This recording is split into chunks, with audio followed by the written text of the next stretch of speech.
सवाल तिलहन जी आपसे कि जो 64,180 करोड़ रुपए की बात कही गई है कि हेल्थ केयर और इंफ्रास्ट्रक्चर पर इसके खर्च किया जाएगा, 6 साल का स्पैन इसके लिए डिसाइड किया गया है और साथ ही 35,000 करोड़ रुपए वैक्सीन पर खर्च किए जाएंगे। आपको लगता है ये जो फंड अलॉट किया गया है ये काफी है और आपकी उम्मीदों पर खरा उतरता है? देखो, ये जो नई स्कीम अनाउंस हुई है, पीएम आत्मनिर्भर स्वस्थ योजना, ये जो है ये अभी चलेगी, तो इसके अंदर जितनी एलोकेशन हुई है उसको एब्जॉर्ब करना भी इतना आसान नहीं होगा, क्योंकि इसका इंफ्रास्ट्रक्चर साथ साथ बनेगा।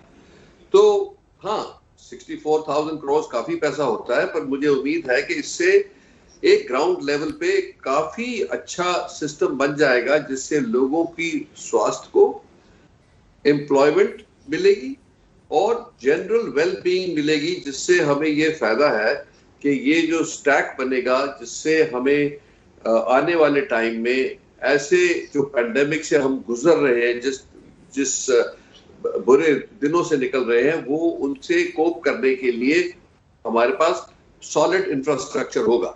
सो मेरे हिसाब से तो ये बहुत अच्छी स्कीम है और इसको चलाना भी पड़ेगा, और ज्यादा एलोकेशन चाहिए होगी तो गवर्नमेंट को मेरे ख्याल वो कर भी देगी। तो इसीलिए ये एक बिगिनिंग है, इसको हमें सेलिब्रेट करना चाहिए।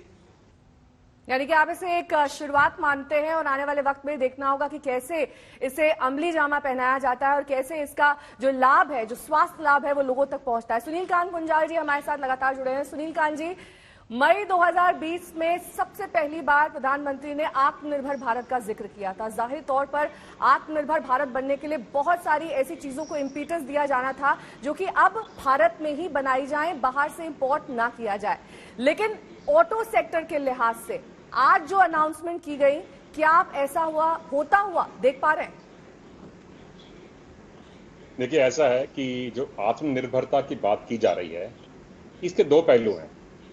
एक है कि जो इंडिया की इंडस्ट्री है, जो भारतवर्ष में मैन्युफैक्चरिंग है, ये ग्लोबली कंपेटिटिव होना चाहिए, और दूसरा कि हमारी इंडस्ट्री को ग्लोबल वैल्यू चेन का एक हिस्सा होना चाहिए।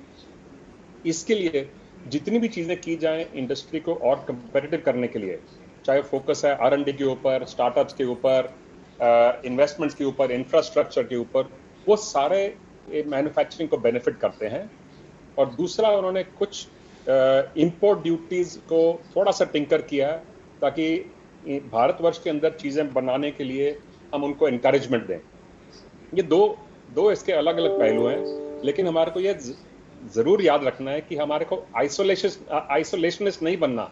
हमारे को केवल दीवारें नहीं बना देनी कि हम केवल हिंदुस्तान में बनाएंगे, हिंदुस्तान में कंज्यूम करेंगे।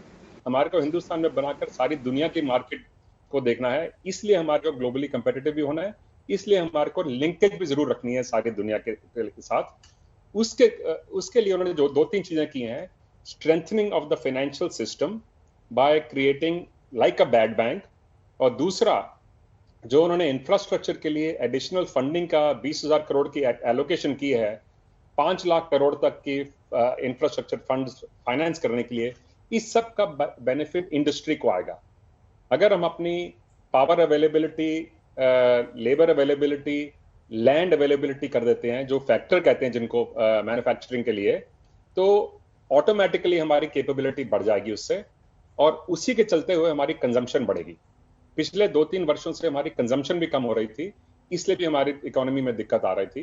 कि जो क्राइसिस है, क्राइसिस का हमें पूरा फायदा उठाना चाहिए, और ये बजट में ये मौका पूरा दिया गया है। सुनील जी, क्या वी शेप्ड रिकवरी जिसकी बात लगातार की जा रही थी, वो वी शेप्ड रिकवरी आप ऑटो सेक्टर में देख पा रहे हैं? क्योंकि जनवरी के आंकड़े तो कुछ और बयां कर रहे हैं। जो रिकवरी है, ये जो अगर आप एवरेजेस में देखते हैं, एवरेजेस एज दे से hide more than the reveal. Overall जो इकोनॉमी है उसके अंदर कुछ सेक्टर्स में बहुत अच्छी इंप्रूवमेंट हुई है। आप बाइसिकल देखिए, ट्रैक्टर देखिए, शुगर देखिए, 2 व्हीलर देखिए, फर्टिलाइजर देखिए, इनमें बहुत अच्छी इंप्रूवमेंट हुई है। लेकिन बहुत सेक्टर ऐसे हैं जो अभी भी लैग कर रहे हैं। और with in automotive industry also, जैसा आपने पूछा, उसके अंदर भी सिलेक्टिव प्लेयर्स में बहुत अच्छी इंप्रूवमेंट हुई है। और कईयों का तो इतना हुआ है कि जो लास्ट 2 या 3 महीने निकले हैं, उनकी हाईएस्ट एवर प्रोडक्शन हुई है कई कंपनियों के अंदर। कंस्ट्रक्शन इक्विपमेंट में जेसीबी जैसी कंपनी में as a highest ever production last month. और ये चलते हुए इसको कह रहे हैं कि वी शेप रिकवरी शायद नहीं है, ये के शेप रिकवरी है। कुछ सेक्टर और कुछ इंडस्ट्रीज बहुत अच्छी इंप्रूव कर रही हैं, लेकिन कुछ अभी भी लैग कर रही हैं।